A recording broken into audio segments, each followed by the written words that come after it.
अध्याय 1। एक अनोखी मित्रता की शुरुआत। फुरफुरी नगर में एक गुंजायम शहर में मोटू और पतलू नामक दो अजीब दोस्त रहते थे। मोटू एक सच्चे दिल वाला पर थोड़ा मोटा आदमी था, जिसे अपनी लालसा की वजह से बार बार मुसीबत में फंस जाता था, वह अपने समोसों की लालसा के कारण। दूसरी तरफ पतलू एक पतले और बुद्धिमान आदमी था, जो हमेशा मोटू के साथ खड़े थे और उन्हें मुसीबतों से निकलने में मदद करते थे। उनकी दोस्ती बचपन में शुरू हुई जब वे स्थानीय स्कूल में मिले। उनके व्यक्तित्व और रूप में अंतर होने के बावजूद उन्होंने अपने मूल्यों और रुचियों के माध्यम से गहरा जुड़ाव पाया। एक दिन जब वे अभी तक छोटे लड़के थे, तो उन्होंने एक छोटे बच्चे पर दबाव डालने वाले कुछ गुंडों से मिले। बिना किसी हिचकिचाहट के मोटू ने बच्चे की रक्षा की, जबकि उसकी संख्या में कमी थी।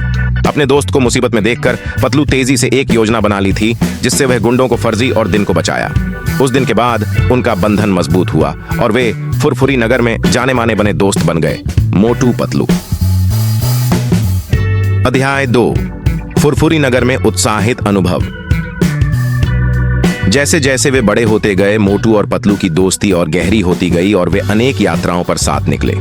चाहे वह शरारती जॉन द डॉन के योजनाओं को विफल करें या अपने पड़ोसियों की मदद करें, वे हमेशा एक दूसरे के साथ खड़े रहते, तैयार चुनौतियों का सामना करने के लिए।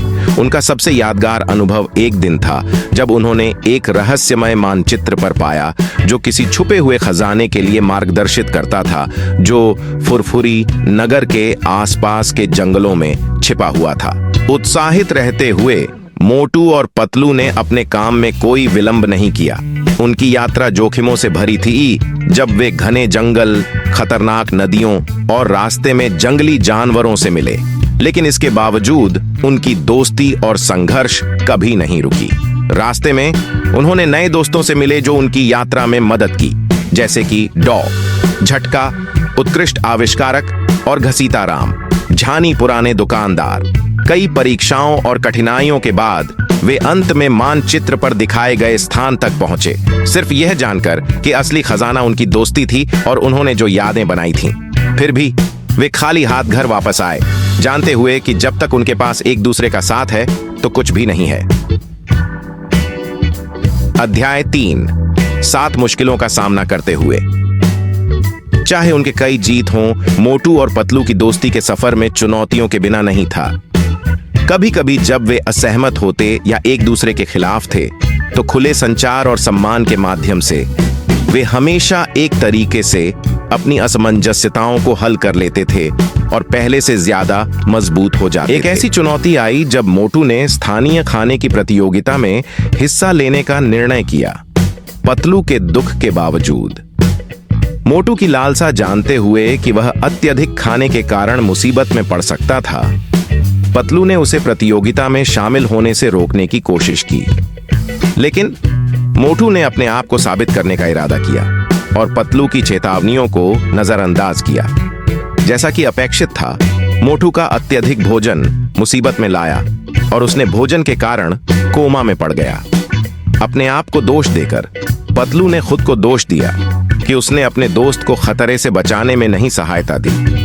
लेकिन किसी भी गुस्से को छोड़कर उसने मोटू के साथ खड़े रहने का निर्णय किया और उसे पुनः स्वस्थ बनाने में मदद की। धीरे धीरे पतलू ने मोटू को स्वस्थ बनाया, उसे मध्यमता और आत्मनियंत्रण की महत्व की याद दिलाई और अंत में मोटू ने अपने तरीके की गलतफहमी को समझा। अध्याय 4। दोस्ती की शक्ति। जैसा कि समय बीता, मोटू और पतलू की दोस्ती जारी रही और उनकी वफादारी और मित्रता उनके चारों ओर के लोगों को प्रेरित कर रही थी। चाहे वे किसी पड़ोसी की मदद कर रहे हों या न्याय के खिलाफ खड़े हों, वे हमेशा अपनी दोस्ती को सबसे ऊपर रखते थे। उनका बंधन एक बार फिर परीक्षण में आया, जब फुरफुरी नगर को एक शक्तिशाली खलनायक से खतरा हुआ, जो शहर को नष्ट करने का इरादा रखता था।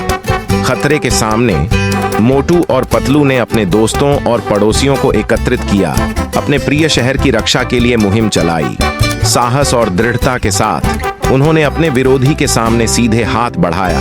उनकी बुद्धिमत्ता और संसाधनशीलता का प्रयोग करके हर पल उन्हें फुस्साद से बाहर किया और जब हालात बुरे हो गए तो उनकी दोस्ती ने अंत में विजय हासिल की, दुश्मन के बल भगाकर फुरफुरी नगर में फिर से शांति को स्थापित किया। अंतस्थलिका जैसे ही सूरज फुरफुरी नगर पर अस्त हुआ, मोटू और पतलू ने अपने शहर को देखने के लिए पहाड़ के ऊपर बैठ गए।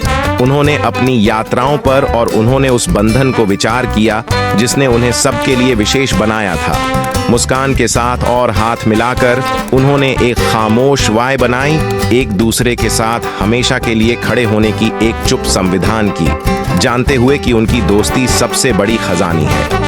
और इस तरह मोटू और पतलू की कहानी, जो दो अप्रत्याशित दोस्तों ने प्रेरित किए और उन्होंने दुनिया को मित्रता के वास्तविक अर्थ को दिखाया, आगे बढ़ी और पीढ़ियों को अपने समय के साथ अपनी कहानी के साथ प्रेरित किया। देखने के लिए चैनल को सब्सक्राइब करके रखिए।